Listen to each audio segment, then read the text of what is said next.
You saw it here live last week. Governor Rick Snyder making the case for Medicaid expansion, and some in his own party making the case against it.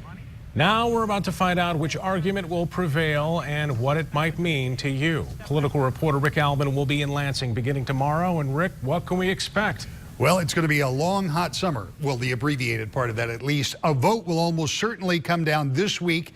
Beyond that, it's anybody's guess, but let me give you mine.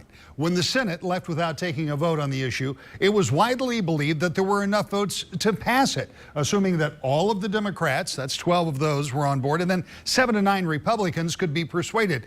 But that goes against an understanding that leadership will not pass a bill without a majority of the majority. Despite a bill rewrite and a summer full of hearings, getting 13 of the 26 Republicans seems unlikely, if not impossible. That means that if the Senate votes on the Medicaid expansion, part of the Affordable Care Act, that would expand the federal insurance program to as many as 500,000 people in the state, and it looks like it will, the only way to do it is with a majority Democratic votes. In other words, despite a summer of discontent, the final vote may not be much different than it might have been had there been a vote back in June. But like I said, it's anybody's guess, and that's just mine. A vote this week is nearly a sure thing, unless something really blows up.